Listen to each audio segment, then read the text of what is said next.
జన్మజాతక చక్రంలో ఒక గ్రహ దశ జరిగేటప్పుడు ఆ దశానాథుణ్ణి మీ జాతక చక్రంలో ఆధిపత్య శుభగ్రహాలు చూస్తూ ఉంటే మంచి ఫలితాలు ఉంటాయి. అట్లాగే నైసర్గిక శుభగ్రహాలైన గురు శుక్ర చంద్ర బుధులు చూసినా మంచి ఫలితాలే ఉంటాయి. అలాగే ఆ గ్రహాలు ఒకవేళ కానీ పాపస్థానాల్లో ఉంటే అవి శుభగ్రహాలతో చూడబడుతూ ఉంటే అవి కూడా మంచి ఫలితాలు ఇస్తాయి. ఒకవేళ ఆ గ్రహాలు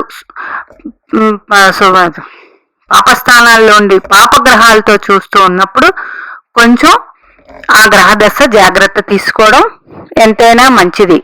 ఎంత శుభాధిపత్యం వచ్చిన గ్రహ దశ అయినా పాపస్థానాల్లో ఉండబట్టి పాపగ్రహాలు చూస్తూ ఉన్నప్పుడు జాగ్రత్తలు ఆ గ్రహ దశకి తీసుకోవాలి అంటే ఆ గ్రహ కారకత్వాలు ఏంటి, అవి ఏ భావానికి ఆధిపత్యాలు వచ్చాయి ఆ భావాల మీద జాగ్రత్త. షష్ఠభావం అనుకోండి ఆరోగ్యం మీద, అట్లాగే శత్రు రుణ రోగస్థానం మీద, అలాగనమాట రాగాల మీద. అట్లాగే